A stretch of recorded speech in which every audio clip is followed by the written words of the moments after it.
Greetings, members, one and all of the Salivation Nation. Why silver could double in price soon. Let's explore.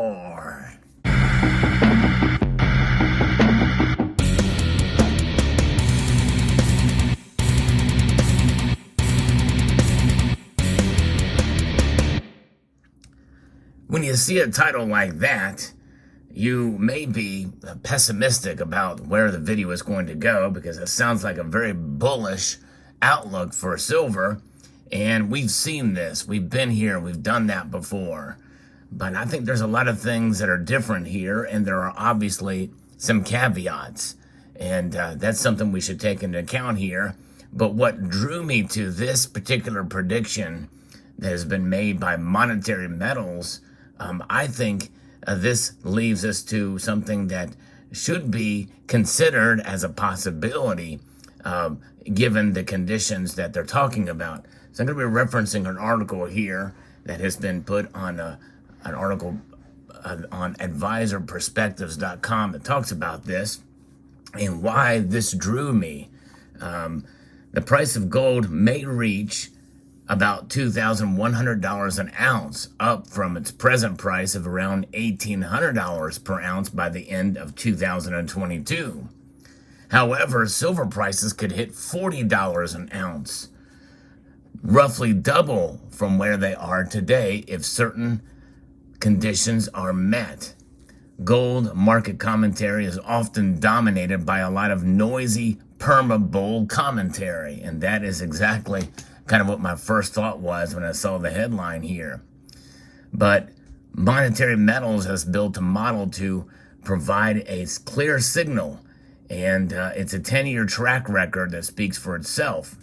Since 2012, Monetary Metals has accurately predicted 75% of future price moves in gold and silver, and the gold to silver ratio over a 1 to 2 year period.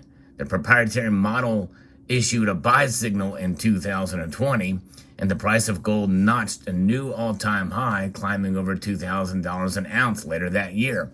Well, I went and looked at what their predictive models was, and essentially their scorecard, their price prediction scorecard, and it does seem impressive, but I'm a little skeptical yet because they essentially are grading themselves.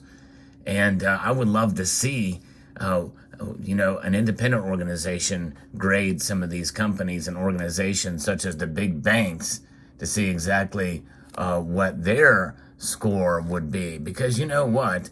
Many times, many of us can go round and round in making price predictions, and people forget about it. People forget about it in a couple of days or months. Oh, you made that price prediction. What was your basis for that prediction? But at least Monetary Metals has provided a scorecard, a report card, if you will, even though it is a self-grading scale. And there's probably some things about this that have me still a little bit skeptical, because when I look at this, they gave some very generic calls, like gold is neutral to negative, and silver is negative for the first couple of years that they made predictions. And they didn't say exactly where the price would be or why. And they gave some buy and sell orders and down in subsequent years, and they gave themselves some grades of where they were. Most of them above a C. There's only 2 years that they got it wrong, or average, kind of where to buy and trade. Although last year they got it completely wrong, as did I, as to part to where gold and silver were going to go, and they did not rise. So nonetheless, that's their track record. At least they kind of gave themselves somewhat of a, well, hopefully an honest assessment. But again, there are a lot of caveats and things that they do, such as what I'm going to be talking about in this piece. So there is some reasons to consider for a gold price spike, according to them. A growing percentage of corporations are considered zombies, as essentially where the Bank of International Settlements rate these companies based off of the Federal Reserve that subsidizes these companies with its zero interest rate policy, keeping short-term interest rates at or near zero to encourage economic activity. Zombie debt is especially vulnerable to any interest rate rise. In the face of this growing default risk, investors likely will demand assets with low to zero counterparty risk, such as gold. The Fed will not be able to raise interest rates much or for very long without triggering widespread bankruptcies and liquidations, including potentially exacerbating the supply chain issues already causing inflationary pressure. If there's a general crash in asset prices caused by higher rates, Weiner expects gold to crash less and recover more quickly than other assets, even more pronounced than in 2008. Now, he also says that expecting the Fed to do an about-face and again loosen credit, spurring demand for gold and silver. It would be insane to hike interest rates in this environment. Higher interest rates cause higher prices by increasing the cost of production. If the Fed tries, it will not be able to push rates up very far, nor hold them for very long. And that is a sentiment in this community I've seen from others say they just can't do it. If the Fed reacts to the crisis to tamp down any credit stress among zombies, these companies that are basically skirting by from the Fed's policies and everywhere else, and gets even meme stocks to go back to their old ways of rising against all reason, and the silver price could jump much more than gold's, possibly 60% more is what they're thinking here. The silver fundamental price is now lower than last August. Compared to gold, silver is behaving more like a riskier asset, and it is indeed somewhat of a riskier asset. At its core, the monetary metals model analyzes spread changes between futures and spot markets. Such changes indicate either relative abundance or scarcity in gold and silver and the historic trends of each. Periods of abundance typically precede downward price movements, where periods of scarcity often precede the opposite. The model does have limitations. It's more accurate in the short term. Longer-term predictions requires analysis of other macroeconomic factors. Well, I'm glad that they realize that, because there's so many different things that affect the markets, and where things could go down that road is certainly difficult to predict, because there's a lot of emotion. In fact, I would say that it's very difficult to predict anyway, under any model, under any time period, because of psychology. Other factors contributing towards a rise in inflation and subsequently gold prices includes trade wars, or more broadly, economic nationalism.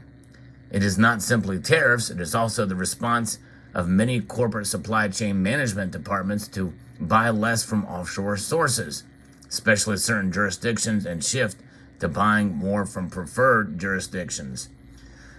The high-tech sector, and likely many others, are re-evaluating their dependency on Chinese suppliers and looking elsewhere. Changing supply chains will take time. This not only causes higher prices, but there can be shortages while the new vendors ramp up. China seems to be responding by stockpiling certain commodities. And so, yes, that very well could happen, although I kind of highly doubt it's going to happen under this administration or anytime soon. Similarly, green energy restrictions fueled by bans on production methods such as fracking and power generation methods such as oil, coal, and nuclear are keeping prices high. Europe and the UK are increasingly dependent on natural gas.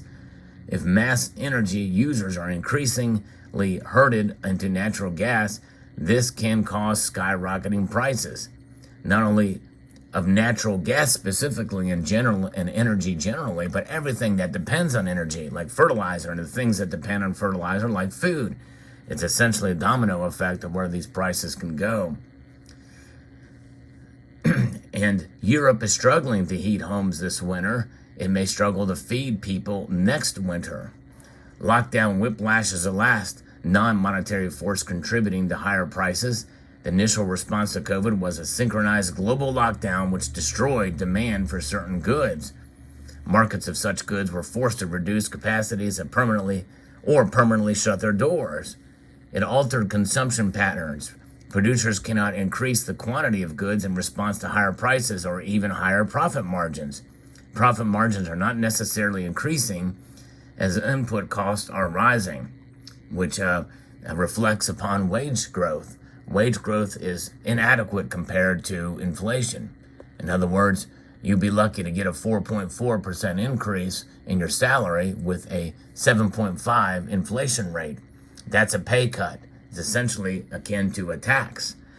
So people are worried. And so essentially, it's going to take us a while to get over the initial lockdown that we saw occur in 2020. That means that we're going to have to keep essentially stacking silver at a time where we're not sure what's going to be happening with our dollar as they continue to print.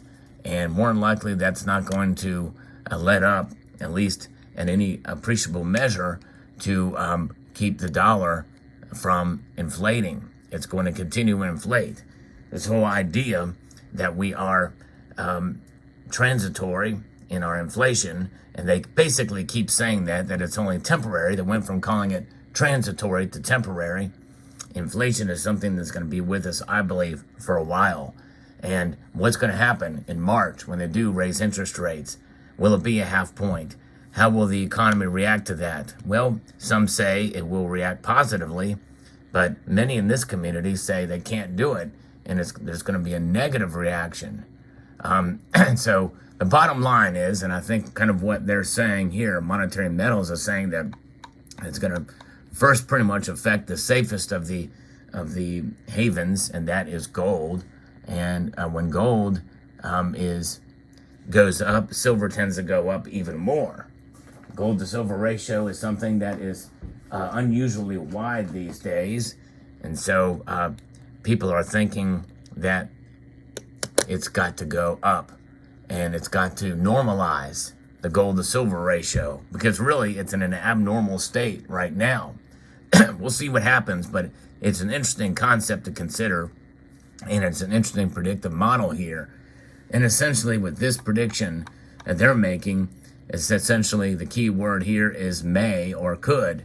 In other words, that's if the things go in place as they talk about here. And right now, as I record this video, we are at a high tension point geopolitically with Russia planning to invade Ukraine. And some are saying that could happen literally within days or a week. And the gold and silver prices are reacting positively to that possibility. And so we'll see. We'll see what happens. But as we continue to assess our situations fiscally, how do we react to this news potential with the potential of silver to rise or not? And that's just it. We don't know. We really don't know. Monetary Metals doesn't know either. And again, it's kudos to them for at least self-grading their predictions that they've made, or their calls. But they've made calls that gives them some leeway, I believe, so that they can say they're right, even if it doesn't pan out. In other words, there's a lot of different ways out when people make predictions. In fact, even the title of this video is as such that it could. No one says for sure, and that leaves them at a way out. Now, when I made my prediction, and when I made my predictions that I've done for the past couple of years here, this is where I say it could go. I predicted this price is going to do this, and I could be wrong. It could be completely wrong, and I give my reasons why. But I never say that it definitely will, and I always say that it could be wrong. And the other thing is that we should never make our decisions on purchasing based off of what people speculate, because that's all it is, speculation. If you're buying based off speculation, then you are essentially setting yourself up for a complete disappointment if it doesn't hold true. So keep that in mind. But it's interesting to talk about for sure. A lot of stuff going on, and the supply chain, I think, is a key takeaway here, that it's not completely healed up, and it will take a while based off of the lockdowns that happened 2 years ago now. There you go. Let me know what your thoughts are in the comment section below. I'd like to extend a multitude of gratitude to you all for taking the time to watch, and to encourage you to please rate, share, comment, and subscribe.